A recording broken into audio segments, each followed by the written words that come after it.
a word for one like this. It's called a Franken camper.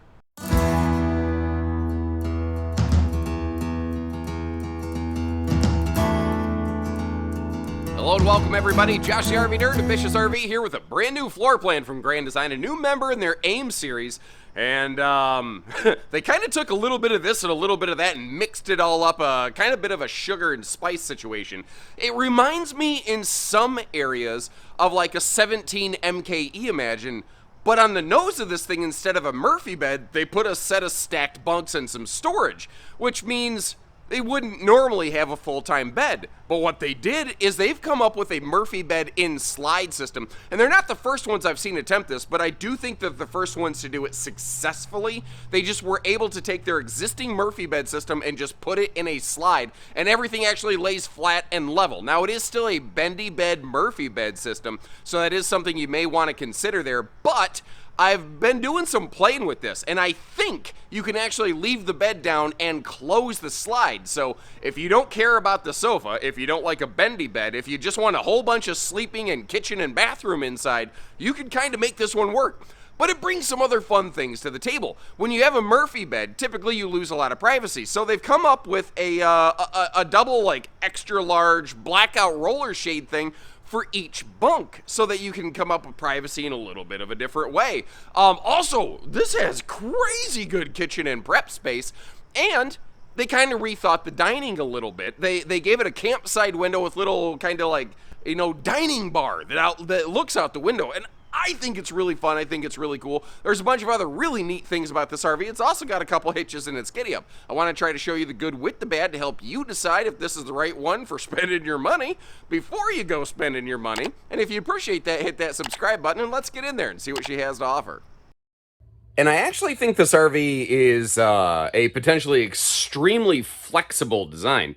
I think when you see bunk beds, the default is people say, oh, it's a family model. And yeah, certainly, I think that it could function very well for that. But I know a lot of people who have all kinds of different sort of cargo and things that they bring with them that may consider kind of repurposing the bunks into something like cargo space. Or if you just have like an occasional now and then guest, you don't always have somebody like, what if you're like a single parent or something like that, you know? That's that's a group of RVers that like people seem to want to forget to talk about. And I don't know, maybe I'm just because I'm a child of divorce. Like I'm fortunate that I've always had all my parents in my life, but I'm not looking for sympathy with that statement, by the way. It's just a fact, no big deal. I've done just fine. What I'm getting at here is maybe it's just something that I'm a little more aware of than some folks, but like, there's a lot of single parents out there that would like to take their kid or kids out, you know, camping, build some fun memories for the weekend, but in the rest of the time, you don't necessarily want a big, giant bunkhouse. I could see something like this kind of working and still letting you camp in a little bit of class and style here. Now, this is something I'm personally, I really like. Like, if you get into, like, RV, DIY, aftermarket, upgrade, tweak groups, turning a dinette into like a bar overlooking a window with some seating like this is very common, very trendy, and frankly, I really like it. Up top here, you do have a smart TV. Sorry, it's early, my brain isn't quite working yet. It is mounted up a little bit high, but the RV is only 6.5 foot tall, floor to ceiling, and because we are so close, it's not bad. Not to mention, like, if you're sitting here sipping a cup of coffee and you got the kiddos, you know, eating their Count Chocula and Frosted Flakes over at the dining bar right there, it is kind of nice to sort of, you know, still be able to keep an eye on things. It wouldn't hurt if that TV was angled downward a little bit, but it's not. So, you know, it is what it is. Something I want to point out here is behind these drawers over here in the front, there is one of those very, you know, imagine typical headboard power pockets. Buried inside there are some household and USB outlets. Now, they don't repeat the same thing in the top because that will be a hanging closet. We'll get all this storage open in just a few minutes here for you. Anytime you see those USB plugs, though, you have one USB Type A, actually 2.0, and then a Type C. So, the newer modern smartphones and some of the chargers that require a little bit more juice, you're going to be good to go for things like that. Or maybe even some laptops. Now, this I think is kind of cool. Now, keep in mind the lights might flicker a little bit on camera. They don't flicker in real life. So if you're photosensitive, you might want to look away. But they do have dimmer switch lighting down in here. And you see how the camera kind of is like, whoa, what was that there a little bit? It's just the way my camera works. But they went with these light beams across a bunch of the Imagine and Transcend members of the family, and I really like that dimmer function, and it really has, I think, a very significant impact on the RV. This is carpetless and ventless, kid-friendly, pet-friendly, barefoot-friendly. You don't have a meat slicer heat vent down in the floor, although some companies like Cougar are getting better about putting a different kind of cover on their floor heat vent so it isn't a meat slicer, which personally I welcome, but that's just me. Now, giving you a little bit more detail into what's going on the front end here.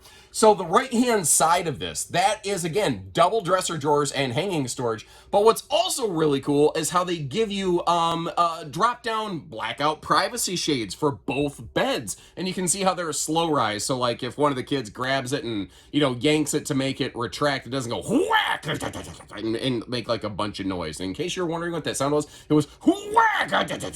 I think is how that went. Anyway. Oh, look at this nice little detail. This is the kind of thoughtful, simple execution. Like, these things probably cost like 5 cents each or whatever, but those are handy. A place to hang a jacket or a dog leash or something like that. Like, that doesn't cost almost anything in an RV, but it is worth everything. It is so, so handy. Now, looking over here, I want to give you a full view of how the in-slide Murphy sofa works. But I will advise you, I do have to take you into the realm of wide-angle camera lensing. Basically just because it's the only way I can kind of get everything in frame. I like how they put some storage down below that. And that's a rollover sofa. So it's not a jackknife, but it's the same size and function as a jackknife. And again, this is a drop-down bendy bed. So that is something that you're going to want to consider. Now, it is very simple. It is very easy. It is also a little bit of a short queen. So if you're a little bit taller like me, your feet may hang off the end of the bed. You might have noticed my little dirty socks sticking off the end there a little bit.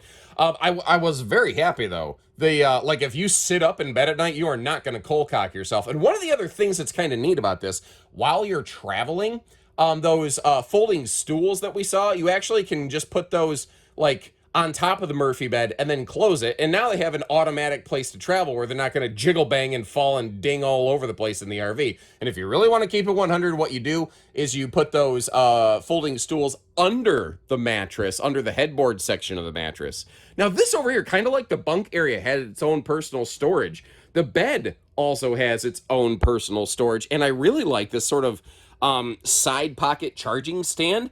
Again, the thoughtful details on here, hey, if somebody's in a bunkhouse, they're going to need storage for all the kids, and they're going to need storage for themselves. And if you start looking at most single-axle little bunkhouses, they just don't do that. Now, Imagine has done something here to allow themselves a foot of extra space to accomplish that, and that is that they did not go narrow body. They stayed a full 8-foot standard body width, which is how they're accomplishing everything. Hey, I got here early. It looks like some of the other Bish's people just pulled in here as well. I see my buddy Mason peeking in through the window over there. It's kind of funny. When if you're familiar with the history of this channel, this channel was not always a Bish's RV channel. My family's dealership joined the Bish's RV group years ago, and I was very happy to do so. And Mason was actually one of the very first guys on the Bish's team that I met, so I've always got some kind of good feels with him here. Now, this is a 12-volt refrigerator, but what's kind of cool and kind of smart is it's also a lower chest freezer.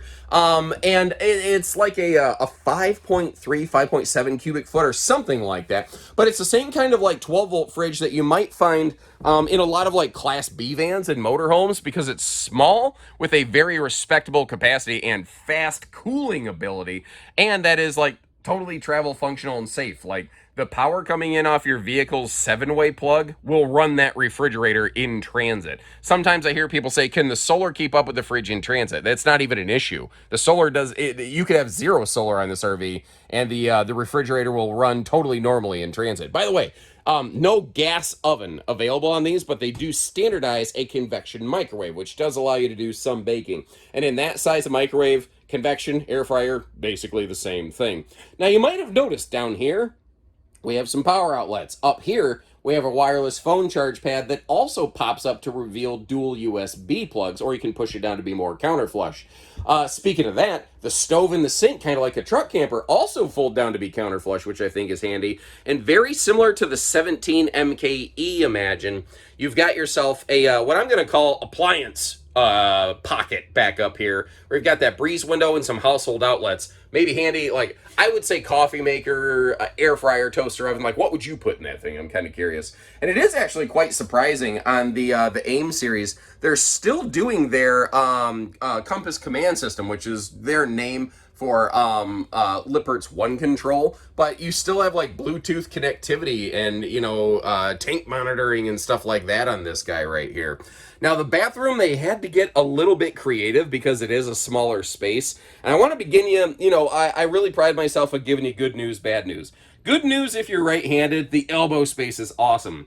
Bad news if you're left-handed, the elbow space is not awesome. So kind of keep that in mind. If you're a lefty, you may have to leave that magnet holdback sliding pocket door open. Everybody get out of the camper. Uncle Gary's using the turlet again. This is also something here where they had to use a folding sink so that you could have a dedicated sink in the bathroom to wash your bathroom hands. Now, the thing is, if you don't like it, just leave it folded up. Like, I've heard some people say, I don't like that, I just use the kitchen sink. Okay, just use the kitchen sink. Nothing says you have to use the folding sink. It's just there if you need it.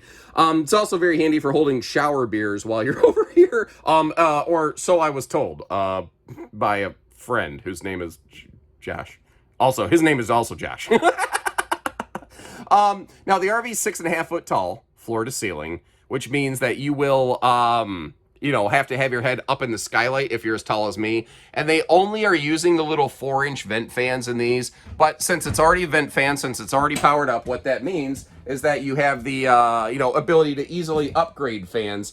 And, you know, if you want to get into a Max Air or a Hangs fan or something like that, you can. Now, something I'm wondering about. I think you can actually leave the bed down and close the slide on this one if you put those stools away. And you can, but here's the thing. You probably shouldn't. Like, if you don't need to access your RV and you don't care about having a sofa in daytime mode, you could just always leave the bed down, move your stools out of the way, and it'll just slot right under here. And someone might look at this and say, yeah, oh, cool, I can, you know, use the bed in transit. Well, this slide out isn't actually tested for doing that. So if you do so at your own risk. And if you break it, you bought the repair, because the factory doesn't, you know, guarantee that kind of function. Instead, this is probably what you're going to see right here. But what's great about this is, depending on how many people are, you know, camping in this thing, the bunks are still available and accessible, and you can very easily walk through this RV when the slide is closed. So getting to the bathroom or the kitchen for some sort of travel stop or snack or anything like that, very, very easy. Now, once again, the stools you would actually fold up and kind of put in the Murphy bed, basically, when you close it. I just sort of slid them out of the way for quick, easy purposes here. So I'm not going to give it A+ travel access, but I'm not going to give it an F either. This is something I think could make a good tow pairing for like a tow package mid-size pickup, or, you know, a decently sized tow package SUV. Something to remember, it does sit a little bit higher than a bunch of other single axle campers, because the thing is, they weren't trying to make a small, very lightweight little camper. They were just trying to take an Imagine and make it smaller and pack it onto a single axle. So it still weighs in the neighborhood of 4,000 pounds dry weight, but it's only about 20 foot tip to tail. I think it's 19 feet 11 inches, blah, blah, blah. Like, you notice it still has the dual propane tanks on the front with the auto changeover regulator. And that bigger 3-step entry is an instant dead giveaway that it has bigger ground clearance as compared to most single axle campers. You do have a spare tire, by the way. It is belly mounted. Now, on the AIM series, I do believe that they actually do swap to a import tire, so you may want to kind of factor that into your decision equation. Or If you prefer something like a Goodyear tire or something like that, maybe contact a local tire shop and get a rough idea on the cost of something like that before you purchase the RV, so you can understand your total cost of ownership. And on the back here, I do like that 250-pound rated ladder. It gets you up there to their battery tending solar package and that fully walkable roof, so you can take care of all your maintenance and your upkeep. And I forgot to open door number 1. Stand by. This would be your easy access panel to things, for like winterizing. Like you can see your water heater valves and everything located right there. And that is a tankless on-demand water heater. So if you do have a bunch of people taking some back-to-back hot showers, nobody has to deal with the chilly willy shower. You have a cold water only, but higher pressure sprayer port off to the side here. Very handy for kind of cleaning off feet and whatnot before the kids' dirty tootsies drag a bunch of dirt into the RV.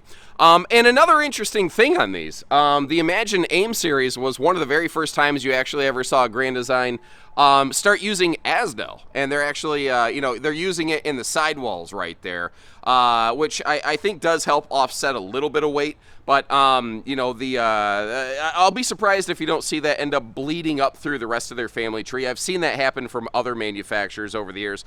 Like over at Jayco, they started using Asdel and Jayfeather Micro, and then a couple years later, like, all right, you guys win. You want it in Jayfeather and White Hawk, we'll do it. And they've done that, The underbelly of this is also interesting. It is enclosed, it's forced air heated, and it does have that radiant barrier. They have all the same kind of weather treatment on this little guy that they have on the big one. So that's the thing. This AIM series here, it's not, well, aiming to be the lightest and least expensive option out there. The goal of these instead, I think, is they're trying to provide all the features and function they possibly can into a smaller space for folks who either have a more limited tow capacity or just no desire to tow a big giant monster rig, you know what I mean? And it is cool that this one does have that full front pass-through compartment like the one behind it, the 14MS, the no bunk kind of Murphy slide model that they have. It does not have a full front pass-through. So this one actually has better outside storage, but it still maintains a big chunk of outdoor storage under the headboard area of the bed, totally separate from everything inside. But what I think is also a nice touch is how they put like that rubberized diamond flooring, almost like a toy hauler garage down there, so that like if you do load that with like totes or wet stuff or anything like that, it doesn't have like the felty carpet stuff it can kind of grab onto and mold into. By the way, just in front of the tire, it does have a one of those little caddy tubes for your sewer hoses. It does have a single sewer outlet, which is nice because your kitchen, your bathroom, everything's just right in the back. Also on the back of this, it does have a Class 2 hitch, which is rated for 150 pounds of accessories. So maybe handy for like kids' bikes or maybe a small generator. Thanks again for tuning in. Let me know what you think about this one. Like, there's going to be some people who look at it, I think, and go, no way, I'm sleeping right on top of my kids like that. But I think a lot of people can also recognize that in a small camper, you're basically breathing one another's air anyway. So if you appreciate the fair way that we've gone about this today, hit that subscribe button. And if you'd like to kind of check for availability on one of these, click those links in the video description. I'd love to leave you some similar floor plans out there, but I ain't sure there's really anything else really similar to this one. And my English teacher would have loved the phrasing that I threw out right there. It was much more gooder than she taught me. When you're ready, we're ready. I would normally say you could check pricing on our website, but Grand Design's advertising policies prohibit us from publishing our discounted sale pricing that you would find on most of the other brands that we carry. Contact our team. We don't sell these for MSRP. We do discount them pretty heavily. When you're ready, we're ready, and we don't do hidden dealer fees. So take care, stay safe, have fun, and I'm gonna go get some caffeine. I don't know if you notice these bags under my eyes, but I'm still waking up, everyone. That was a long one. That was a long closer.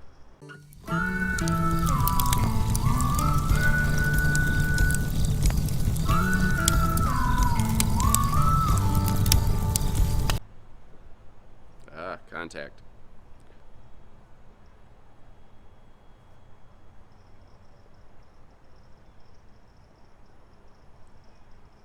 Come on, contact lens. Whatever. I'm gonna have to just blink weird, I guess.